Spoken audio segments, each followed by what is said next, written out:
Hi guys, what's up? Well, I expected this because he does get around. Krazie316 has shown up at my door.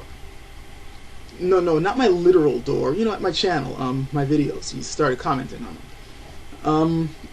You might have noticed that under my video, the so-called biblical prowess of Krazie316, he and his butt buddy showed up and tried to start causing some bullshit, and my subs are already taking him to task, which is cool. I know I got some of the best subs around. But I want to clear some shit up now as if I haven't cleared it up already. When I did the so-called biblical prowess of 316 and the one after that, One More Thing, he had yet to have approved all my comments. After those was done and I put it up, that's when he approved them with the same old bullshit, and that's when I put up that third video last night, Last Time Seriously, where I acknowledged that he did approve the comments. However, when he commented on my comments, he once again showed the same broken logic that made me put up those other two videos in the fucking first place. Of course, he's now trying to say I'm lying, but I'm not lying. When he put up the fucking comments, I showed that he did in my last video before this one. And not only that, but I even put in annotation as I put up my first video on him that he started releasing some of them in that morning. And it still doesn't change the fact that he had his video set up so that he has to look at the comments before approving them. So he's still screening them. So I don't know who the fuck he's trying to fool and saying that he allows comments. If you allow comments, there is no reason to have to approve them before they go through. You just let it go. That's what I'm doing. Everybody's able to just simply comment under my videos without me having to see them first. They just show up. No matter how stupid or how benign or how insulting or how racist or how anything else that I've had to encounter ever since I put up videos. So, yeah, I don't know who the fuck you're trying to fool, Krazie. You really, nice try. Nice whining try. And he's using the same tactics that he always uses.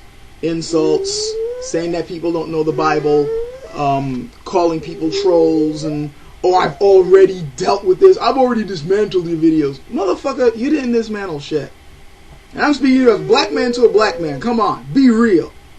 Motherfucker, you didn't dismantle shit. I don't see any new videos that you put up discussing the quotes that I bring up.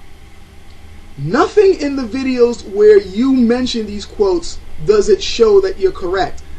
In 3 freaking videos, and in one of them I was all rambly. The latest one I was just simply talking. I wasn't even serious about showing, you know, the mistakes that you're making. But in my first video about you, the second video about what you're bringing up, and in the third rambly one, I completely destroy your argument. And no matter how, you see, unlike you, I got proof to back it up, and I'm not willing to just let people take my word for it. You know, you just simply put on comments, I already dismantled you. Yeah, really? Okay, motherfucker, I invite you under the videos that I made to show your argument. I'm not going to block you. I'm not going to screen your comments. Go right ahead under the actual videos where I discuss these topics and show how my arguments are wrong. And I invite everybody who's been watching these vids or who hasn't watched them yet but is interested to go back to my videos on him, check the quotes that I bring up, and not just the quotes. I want you to read at least the chapter before it, the chapter after it, and all the surrounding text around the lines that I bring up.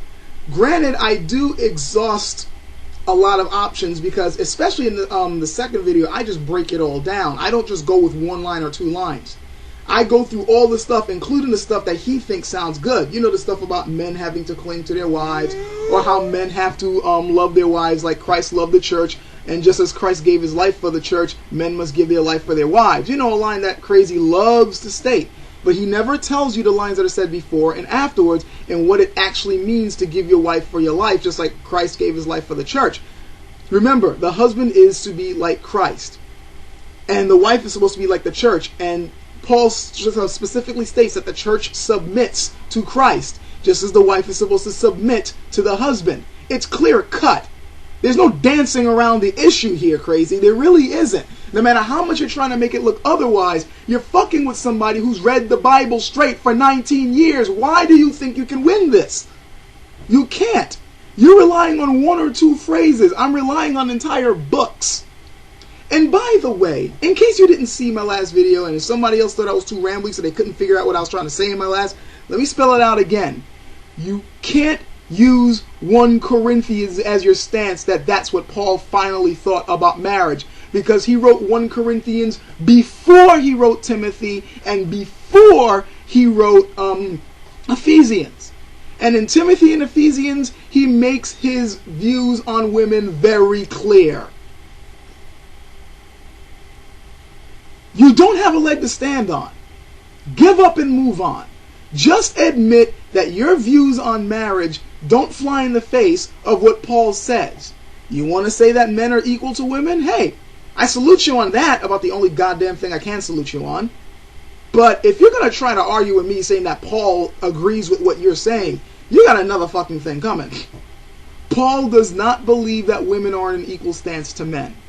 That flowery, beautiful language that he uses about men clinging to women and all that, he's just trying to repeat lines that were attributed to Jesus.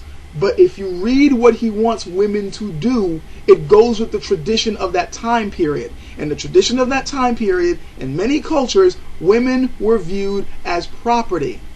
Women were viewed as a source of pleasure. Women were viewed as bargaining chips. They were not put on an equal plane with men. If you want even further proof, why is it that in most religions women are not allowed to hold positions like deacons and reverends and priests and so on in Western religions? Where this religion, which this religion we're talking about right now came from. There are very few Christian churches that will allow a woman to actually get up and speak with the title of a reverend or a deacon. Hasn't that ever crossed your mind? And this, by the way, is what was being discussed in Timothy. You're trying to twist Timothy around saying that he was simply worrying about women being untrained is ludicrous. It doesn't take much thinking to realize that what you're saying makes no freaking sense. If Paul was simply concerned that women who were untrained were teaching people, why doesn't he just say so in the beginning of Timothy? Because I read the beginning of Timothy.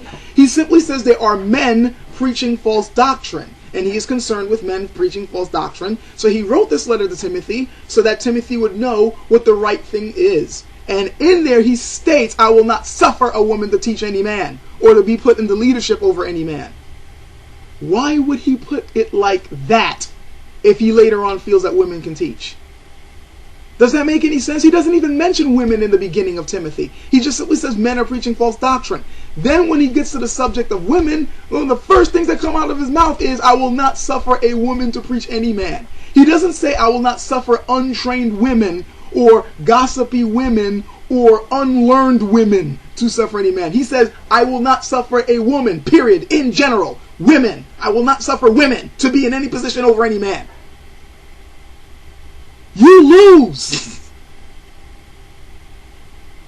I really don't see why you're trying to argue scripture with somebody who read it all the way through, and then you're trying to paint it as if I didn't read it through, when you're only picking a few little verses. I'm going through entire freaking chapters.